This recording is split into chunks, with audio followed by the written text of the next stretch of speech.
नमस्कार मंडळी, मी बघितला कांतारा चॅप्टर 1 आणि हा पिक्चर कसा आहे भाई, म्हणजे 2022 मधला जो कांतारा आला होता त्याच लेवलचा हा चित्रपट आहे का नाही. त्याच लेवलची वाईब, त्या लेवलचं सिनेमॅटिक एक्सपिरियन्स, त्या लेवलचं म्युझिक, त्या लेवलचं डिरेक्शन, ऍक्टिंग, हे सगळ्या गोष्टी आहेत का नाहीत आणि हा चित्रपट तुम्ही बघितला पाहिजे का नाही, या गोष्टींचं उत्तर तुम्हाला या व्हिडिओमध्ये बघायला भेटणार आहे आणि स्पॉइलर फ्री रिव्ह्यू असणार आहे. त्यामुळे व्हिडिओ शेवटपर्यंत बघा. तर चालू करूयात आपल्या रिव्ह्यूला.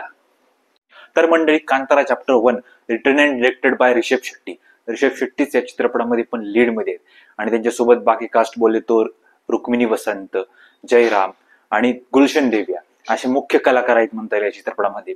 आणि चित्रपटाची स्टोरी जर बोलायचं झालं तर सुरुवातीला थोडीफार मिस्टेरियस, थोडीफार स्लो पेस मध्ये स्टोरी चालू होते. थोडीफार फर्स्ट हाफ आपल्याला थोडंफार ऍक्शन मस्त वगैरे भेटतं, पण म्हणता येईल 2 घंटे कसे गेले कळणार नाही. म्हणता येईल खूप एंगेजिंग स्क्रीन प्ले आहे, पण 2 घंट्यानंतर जो 40 मिनिट ते 40-45 मिनिट म्हणता येईल प्युअर गुसबम्स गॅरंटेड म्हणता येईल. काय खतरनाक एक्सपिरियन्स आहे म्हणता येईल. क्लायमॅक्स ते काय खतरनाक एनर्जेटिक परफॉर्मन्स दिलेला आहे ऋषभ शेट्टीने. तर खरंच यार, म्हणजे ऋषभ शेट्टी काय खतरनाक एनर्जेटिक ऍक्टर आहे. म्हणजे मला आधी वाटायचं की भाई रणवीर सिंग खतरनाक एनर्जेटिक ऍक्टर, पण हा 1x आहे तर हा 10x आहे भाई. खतरनाक राडा करून टाकलेला आहे या चित्रपटामध्ये. काय ऍक्टिंग केलंय.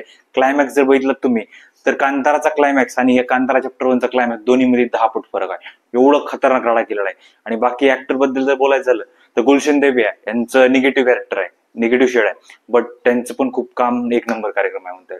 म्हणजे त्यांचं कॅरेक्टर बघितलं थोडंफार डेंजर, खतरनाक असं वाटतंय. आणि बाकी ऍक्टर बोलायचं झालं तर ते म्हणजे जयराम आणि रुक्मिणी वसंत, या दोघांचे खूप इम्पॉर्टंट रोल आहेत चित्रपटामध्ये. तुम्ही चित्रपट बघितलं तुम्हाला नक्की कळेल, खूप इम्पॉर्टंट रोल आहे. आणि खरी मॅजिक कुठे आहे माहितीये, ऋषभ शेट्टी यांच्या डिरेक्शन मध्ये. म्हणजे मायथॉलॉजी, ट्रॅडिशन, कल्चर, ऍक्शन, मास या सगळ्यांचं ब्लेंडिंग आपल्याला या चित्रपटामध्ये त्यांनी दाखवलेलं आहे. सिनेमॅटिक ग्रँड्युअर असा हा चित्रपट आहे म्हणता येईल. तर फायनल वर्डिक्ट सांगायचं झालं तर आहे एक्सपिरियन्स, कल्चर, ट्रॅडिशन आणि फुल ऑन गूजबम्प्स जर्नी. तर हा चित्रपट खरंच यार बघायला पाहिजे. मजा येईल तुम्हाला चित्रपट बघताना थिएटरमध्ये, आणि थिएटरचाच चित्रपट आहे खरंच यार. बाकी आपला रिव्ह्यू जर आवडला तर नक्की शेअर करा, लाईक करा आणि सबस्क्राईब करा. तर भेटू लवकरच पुढच्या व्हिडिओमध्ये असंच एकदम दमदार व्हिडिओ घेऊन. तोपर्यंत जय हिंद, जय महाराष्ट्र.